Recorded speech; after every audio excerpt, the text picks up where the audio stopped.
बिजुली वर्तमान अति आवश्यक जिनिस से मागणा हेउ बा पैसा देई हेउ यह समस्तंकर दरकार किंतु संप्रति शेष होइथिबा 2024 साधारण निर्वाचन पूर्वरु से समय रे राज्य रे शासन करुथिबा बिजु जनता दल एवं विरोधी भारतीय जनता पार्टी निर्वाचन पार हेबा पई प्रतिश्रुति देइथिले मागणा बिजुली। सेतेबेले बिजु जनता दल कहिथिला जुलाई रु 100 यूनिट पर्यंत मागणा बिजुली जदि बिजु जनता दल पुणी थरे सरकार को फेरे।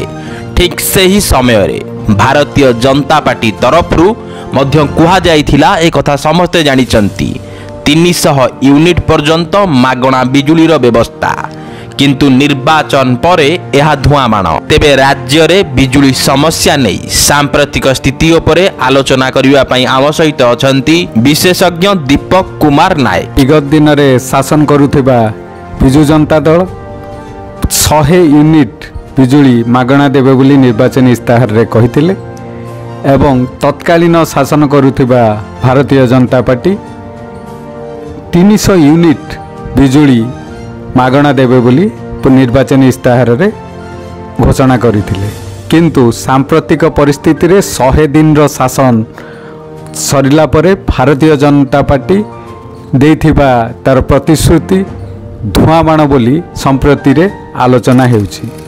मागणा चाउल सुभद्रा योजना आदि गरीब लोकंक पई उद्दिष्ट बोली जहाँ प्रचार हेतला बिजुली मध्य एते अत्यावश्यक जने गरीब लोकर चलिबा पई एपट्रे सरकार योजना करुछंती गरीब कल्याणकारी योजना एवं एपट्रे स्मार्ट मीटर लगाई। सबुठारु गुरुत्वपूर्ण कथा हेउची आपण माने देखंतु वर्तमान स्मार्ट मीटर लागुची। एही स्मार्ट मीटर कोन आपण माने भलो से जानिचंती। स्मार्ट मीटर हेउची आपण जेमिति मोबाइल रिचार्ज करूचंती से भली रिचार्ज जदी सरी जाउची तेबे आउ बिजुली जलिबो नाही। वर्तमान स्थिति रे बिजुली हेउची गोटे अत्यावश्यक जिनिस। आपण देखंतु बिजुली बिना किछि समय रहिबा बंदे असंभव होई जाउची। साधारण गरीब लोकटिए जदि तार बिजुली बिल देई पारि नाही ए मास देई पारि नाही आर मास देबे बोली चिंता करूची। आपण माने देखंतु गोटिए गरीब दिन मजुरिया लोक जदि स्मार्ट मीटर बसी थाए ता घरे से जदि बिजुली बिल दबारे डेरी करे ताहले कोन ता बिजुली सांगे सांग कटि जीवो। से जदि बिजुली बिल आजि देई पारि नाही काली दबा पई चिंता करूची बा 15 दिन परे दबा पई चिंता करूची तेबे चिंता करंतु तार बिजुली कटि जीवो से किपरि भाबे असुविधार सम्मुखीन हेबो। आपण माने चिंता करंतु साधारणतः बिजुली बिल टी आसिले धनी घर हो बा मध्यम श्रेणीर वर्गर लोक मानक हो तांको किछि फरक पड़ी न थाए माने बिजुली बिल देई दियंती एहा तांको उपरे कोनोसी प्रभाव पकाई न थाए। किंतु जदि गोटिए गरीब लोक बिजुली बिल आसे से बिजुली बिल दवा पाई चिंता करे कारण तार रोजगार स्वल्प। जदि एभली परिस्थिति रे स्मार्ट मीटर लागी तार बिजुली कटि जाए कारण से बिजुली बिल समय रे दबा संभवपर होय नाही कारण तार रोजगार स्वल्प। किंतु निर्वाचन पूर्व आपण माने देखिबे भारतीय जनता पार्टी हो बा बिजु जनता दल हो समस्ते कहउतिले मागणा बिजुली बिल कथा।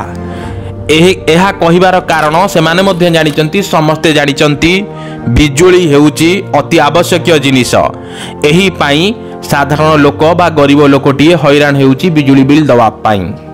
सरकार जेमिति गरीबटी पाई खाद्यपेयर व्यवस्था करुछंती तार उन्नतिकरण आर्थिक उन्नतिकरण पाई सुभद्रा योजना भली योजना करुछंती सेही पड़ी तार मिनिमम विद्युतर आवश्यकता 100 यूनिट पर्यंत छाड़ करिबा आवश्यक अटे किंतु सांप्रतिक परिस्थिति रे भारतीय जनता पार्टी 300 यूनिट बिजुली छाड़ करिबा पई घोषणा करिथिले। एथिपाई कोनोसी प्रकार पदक्षेप निया जाई नहीं एवं भविष्य रे निया जीवा पई कोनोसी प्रकार योजना मध्य प्राय जना पड़ू नाही।